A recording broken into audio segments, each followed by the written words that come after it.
This week's video, we head into the Spark Museum in Bellingham, Washington, and get to interview one of the curators. Come with me on a quick walkthrough in the Spark Museum.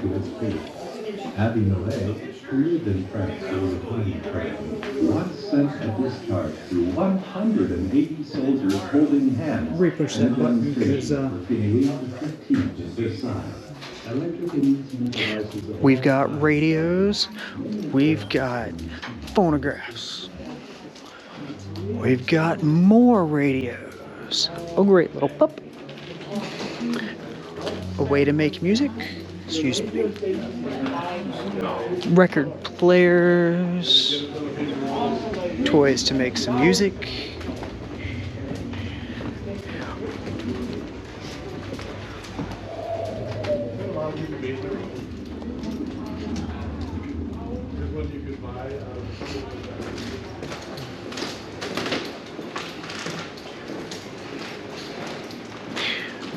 Telephones, batteries, different battery operated items. Some of the medical equipment. We got electric motors, places to play.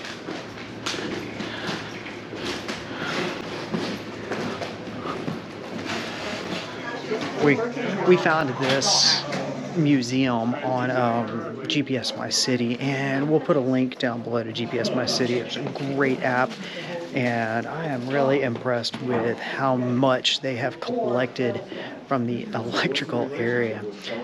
Apparently, the two people who originated this museum have been collecting for decades, and they have a lot of stuff that you can not find anywhere else because it's like one of a kind. They can't be replaced. So the Spark Museum, very cool. This is I don't even know who made this. Well,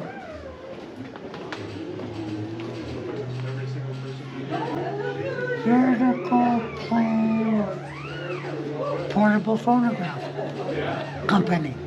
Hey, makes sense to me. So you bolt the record in, and then I guess you wind it up.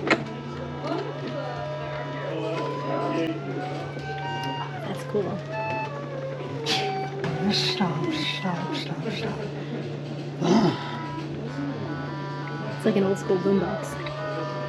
It's an older school boombox. This must have been used by people that went door to door, I think. I mean, why else would you want it? Because kids back in the day would have wanted their mobile music too. I don't know. All right, let's see.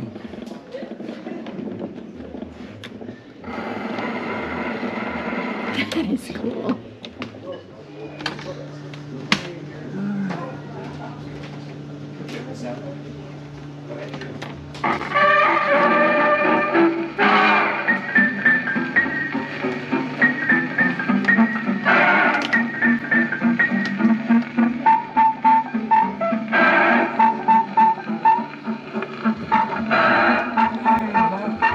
That's awesome.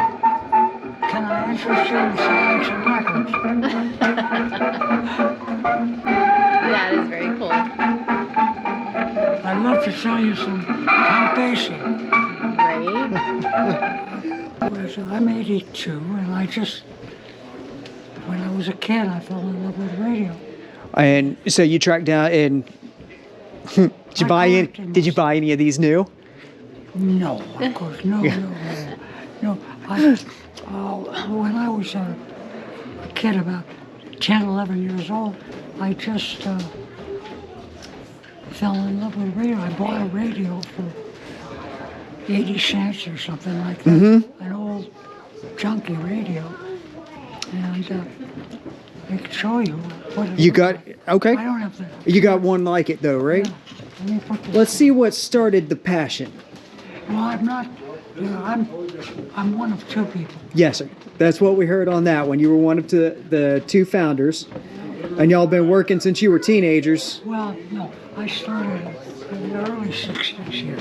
Okay. I brought the collection. So the wife said you couldn't have it in the house, huh? Oh, I couldn't. No,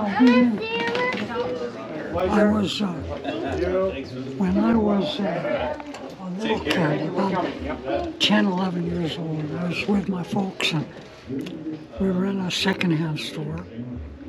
And I saw this thing with dials, you know, I had no idea. And my dad said, well, that's a radio.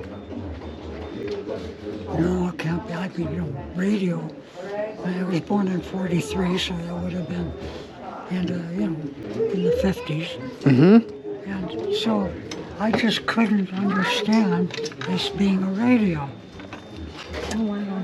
I mean, that's a radio. And that would have been a battery-powered radio at the time, too, right? They all were battery. Okay. There were no plug-in radios until 1927. Oh, wow. Wow, okay. Everything, all of these radios, everything like on the Titanic, all that stuff was battery or generator, DC generator. So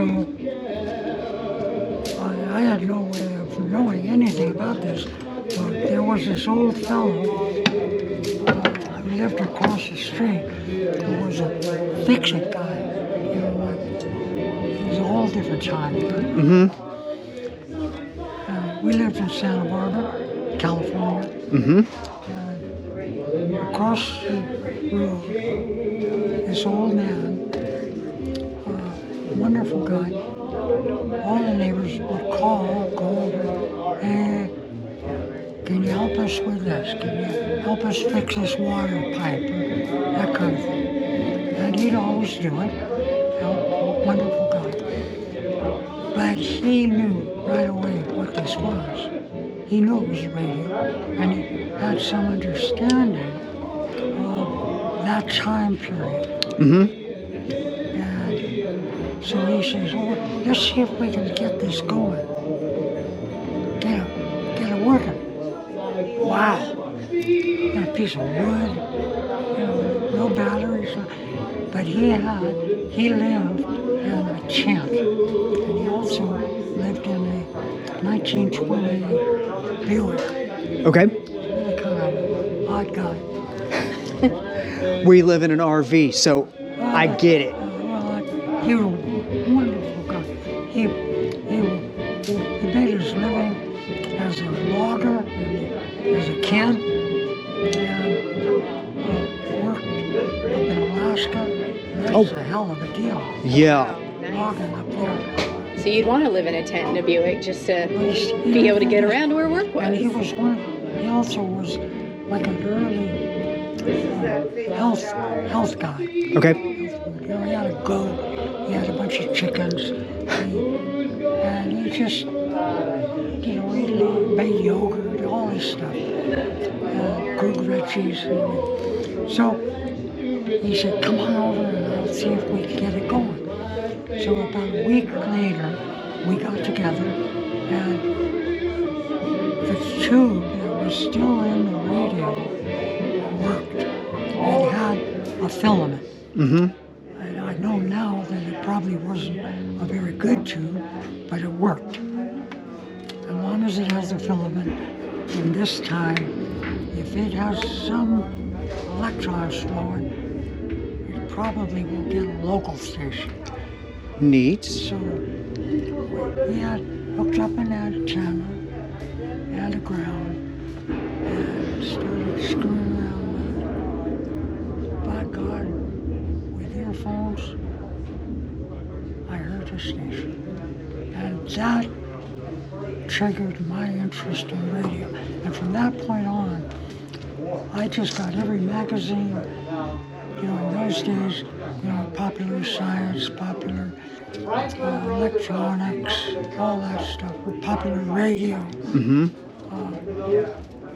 it was wonderful. And that started the love on that one. That is cool. And I learned a lot. I learned a lot about radio. It ended up, I built the first satellite receiving, those big dishes, remember?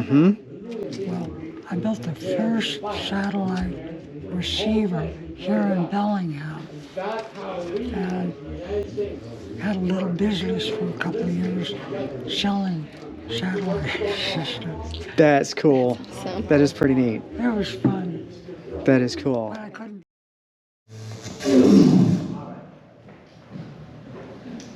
Well, all I have to say is, well, first off, I want to say, welcome to the Spark Museum of Electrical Invention. Yay! The second thing I have to say is things are looking up at the Spark Museum, and so are you, because we have a new stage. And I'm doing my best to break my neck on it so far. We had about 10 days. It's great because you can all finally see good, better. I have 100 third graders in here. And they can't, those back 2 rows, they can't see. They just can't see. They have to stand in the chairs. So it's always been a challenge. Hold on to your higher overhead. Now watch me first. You're very close.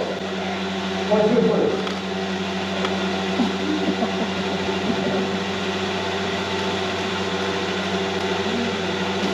That is trippy.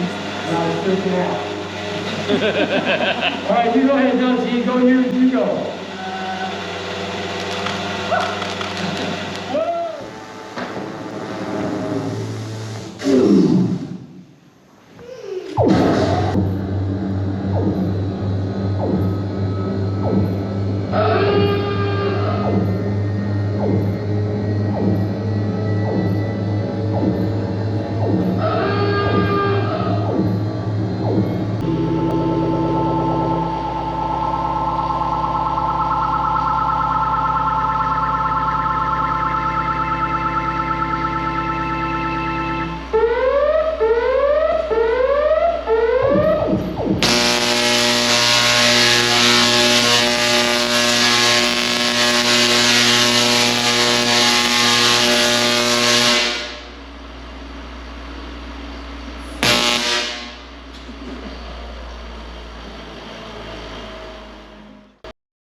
Maybe do a flip.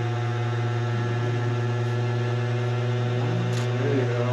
Oh, it's like when I wake up in the morning. Now, with your left hand, point at the balloon. Use the force, Luke. The force is strong with this one. I'm a mom.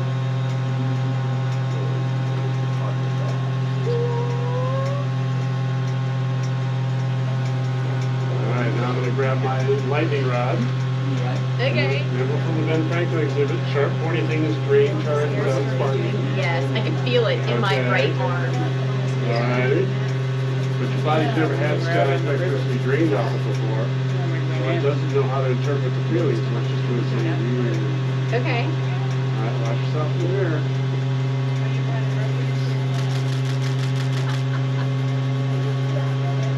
I wonder how many times I'm gonna have to wash my hair to get it back under control. We're just gonna stick you with a barbecue sticker. You expected it to come back a little. It's like when we were in Iceland, babe.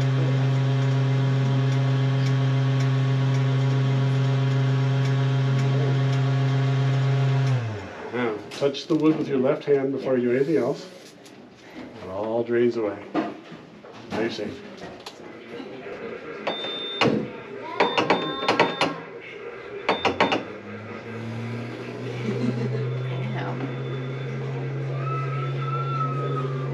Send another one.